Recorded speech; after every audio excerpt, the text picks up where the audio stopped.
Bonjour, je m'appelle Ambre et voici mon associé Marc. Nous sommes des éleveurs de chevaux de course. Nous vendons régulièrement des chevaux pour des courses à haut niveau. Même après la vente, nous suivons les chevaux pour observer leur évolution.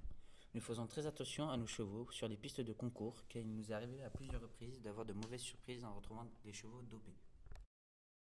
Il y a peu de temps, nous avons remarqué qu'une affiche disait qu'un nouveau produit était apparu sur le marché. En bas de l'affiche, on peut observer que cela a été testé et approuvé.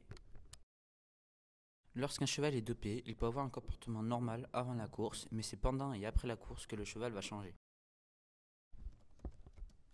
En sport, le dopage consiste à absorber des substances interdites ou à recourir à des stratagèmes illicites pour améliorer les performances et obtenir de meilleurs résultats. Malheureusement, le dopage n'est pas assez contrôlé pendant les courses hippiques. Avant chaque début de course et comme dans toutes les compétitions, il y a un contrôle vétérinaire complet pour vérifier que tout est dans les normes pour le bon fonctionnement du cheval. Certains éleveurs attendent que le contrôle soit passé pour administrer les produits dopants à leurs chevaux. La lutte antidopage n'est pas assez contrôlée. C'est comme ça que certains éleveurs se retrouvent avec des chevaux dopés contre leur gré. En cas de doute, le dépistage volontaire est favorisé. Il faut donc être vigilant lors des gestions de l'écurie durant les courses. Même si la FEI, Fédération équestre internationale, régule la compétition, certains arrivent à passer au travers des contrôles. Certains produits dopants comme le clonbétérol, qui est composé d'extraits de graines de guarana, qui sert de stimulant musculaire et aide l'organisme à produire de l'énergie, peut passer à travers le contrôle veto s'il est administré juste avant. D'autres vont préférer utiliser des produits plus à portée de main, comme la vodka qui est administrée par intraveineuse.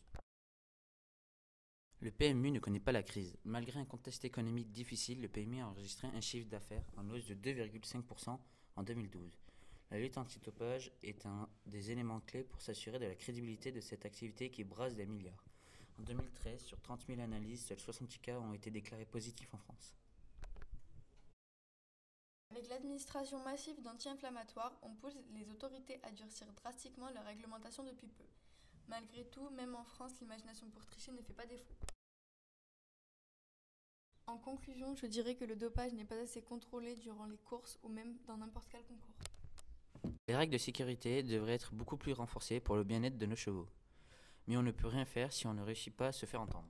Pour le bien de vos chevaux, restez vigilants à tout moment car même intentionnellement, un cheval peut être dopé par n'importe qui.